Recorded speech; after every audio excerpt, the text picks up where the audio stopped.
Good morning बच्चों। आज इतिहास की कक्षा में आप सबका स्वागत है। मैं उम्मीद करती हूँ आप बिल्कुल स्वस्थ होंगी और अपनी पढ़ाई भी सही तरीके से कर रही होंगी। तो हम लोग पढ़ रहे थे मेसोपोटामिया की सभ्यता।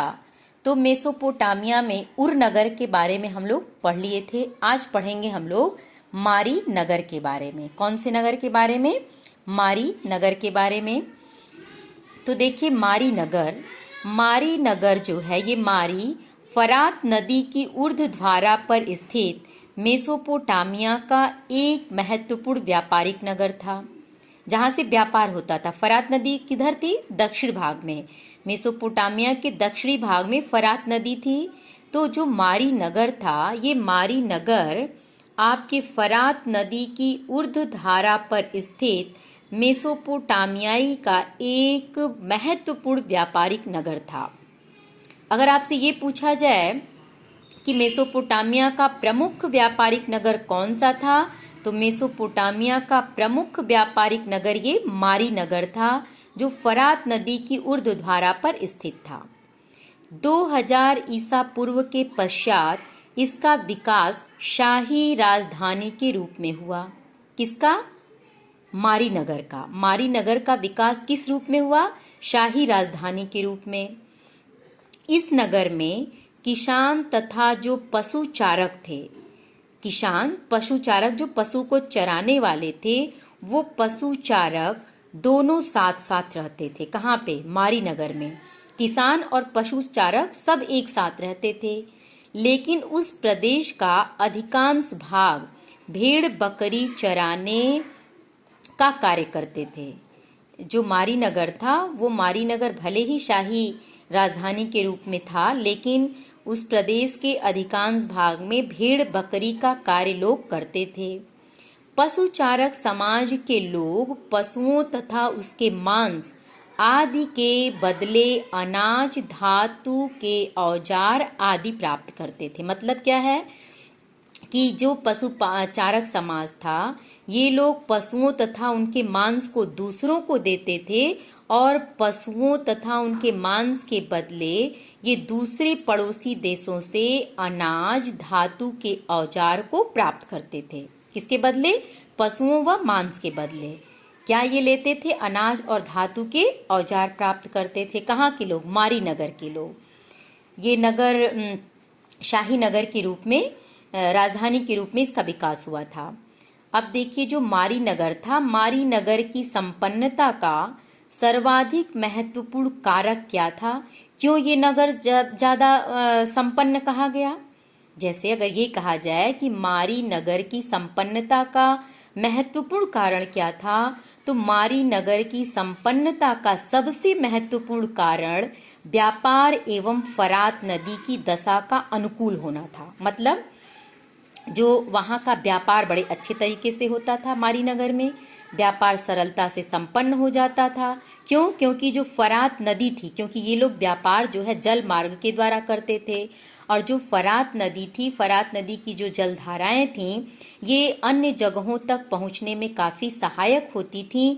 इसलिए इस फरात नदी के चलते और अच्छे किस्म का व्यापार होने के चलते मारी नगर ज़्यादा संपन्न था। अगर ये पूछा जाए कि मारी नगर के संपन्नता का कारण क्या था, तो मारी नगर की संपन्नता का कारण वहाँ का अच्छा व्यापार व्यवस्था और फरात नदी की दशा उनके अनुकूल थी। यानी इस मारी नगर के अनुकूल थी फरात नदी की दशा, इसलिए वो काफी संपन्न था।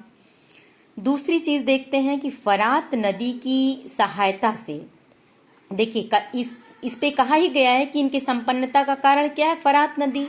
तो फरात नदी से इनको फायदा क्या हुआ, वो आगे देखिए स्पष्ट है। फरात नदी की सहायता से लकड़ी, तांबा, रांगा, तेल, मदिरा तथा अन्य सामान गाड़ी से होकर तुर्की, सीरिया, लेबनान तक पहुंचाया जाता था। जो सामान ये दूसरी जगह से ले आते थे, तो जो फरात नदी थी, उस फरात नदी की सहायता से अर्थात जल मार्ग के द्वारा नाव से ये लकड़ी, तांबा, रांगा, तेल, मदिरा ये सामान गाड़ी से होकर तुर्की, सीरिया एवं लेबनान तक पहुंच जाती थी आसानी से। जौ लाने के लिए एक विशेष प्रकार की नौका का प्रयोग किया जाता था। जौ जो खाद्य पदार्थ है, इसको लाने के लिए एक विशेष प्रकार की नौका का प्रयोग किया जाता था। घिसाई पिसाई के पत्थर, चक्कियाँ, लकड़ी एवं शराब तथा तेल के डिब्बे ले जाने वाले जहाज मारी में रुकते थे तथा वहां से दक्षिणी नगरों की ओर प्रस्थान करते थे। ये सारी चीजें कहाँ रुकते थे?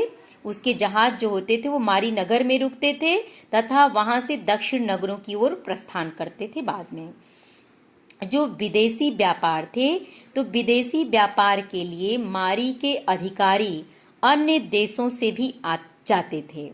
जो विदेशी व्यापार है, विदेशी व्यापार के लिए जो मारी के अधिकारी थे अन्य देशों में भी जाते थे। वे कार्गो पर लादे गए सामान की जांच करते थे और नौका पर लदे माल के मूल्य का लगभग 10% प्रभार वसूल करके ही इसे आगे बढ़ने की ये अनुमति देते थे। तो मारी में तांबा और टीन साइप्रस के द्वीप अलाशिया से उन्नत था, जो उस समय तांबे और टीन के लिए प्रसिद्ध था। इस चीज पे ध्यान दीजिएगा कि मारी में तांबा और टीन साइप्रस के द्वीप अलाशिया से उन्नत था। माने साइप्रस एक द्वीप था तो वहां से ये उन्नत था, माने अच्छा था, जो उस समय तांबे और टीन के लिए प्रसिद्ध था। कांसा औजार और हथियार बनाने का प्रमुख धातु था। जो इसके पहले हम आपको बताए थे कि जो भाले बनाए जाते थे, भाले के नोक पर कांसा का ही प्रयोग किया जाता था। ठीक है, तो ये कांसा औजार एवं हथियार बनाने का एक प्रमुख धातु था। राजा एवं पदाधिकारियों के मध्य पत्र व्यवहार के संकेत भी प्राप्त हुए हैं। जो राजा होते थे, पदाधिकारी होते थे, वो पत्र व्यवहार के संकेत भी इतिहासकारों द्वारा साक्ष्य कुछ ऐसे मिले हैं। इन पत्रों में पदाधिकारी संदेहास्पद गतिविधियों के विषय में राजा को बताते थे। यानी अगर किसी विषय पे संदेह होता था तो पत्र के माध्यम से वो पदाधिकारियों को अवगत करा देते थे, यानी राजा को अवगत कराते थे। कौन? पदाधिकारी।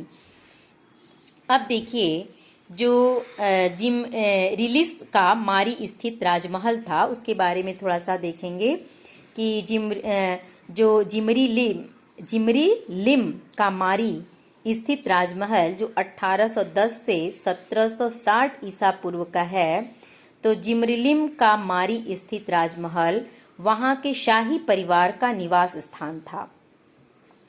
मतलब यहाँ किसका निवास था? शाही परिवार का निवास था। साथ ही यह प्रशासन और उत्पादन, विशेष रूप से कीमती धातुओं के आभूषणों के निर्माण का मुख्य केंद्र था। कौन? जिमरी लिम का शाही नगर। यह अपने समय में बहुत प्रसिद्ध था। राजमहल के विशाल और खुले प्रांगण सुंदर पत्थरों से जड़े हुए थे। राजमहल 2.4 हेक्टेयर के क्षेत्र में स्थित एक अत्यंत विशाल भवन था। राजमहल का केवल एक प्रवेश द्वार था जो उत्तर की ओर बना हुआ था, जिसमें 260 कक्ष बने हुए थे।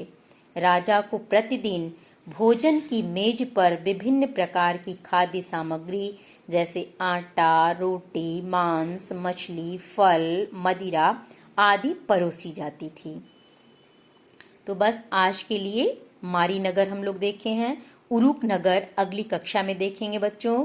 तो ये मारी नगर के बारे में ध्यान से आप देखिएगा।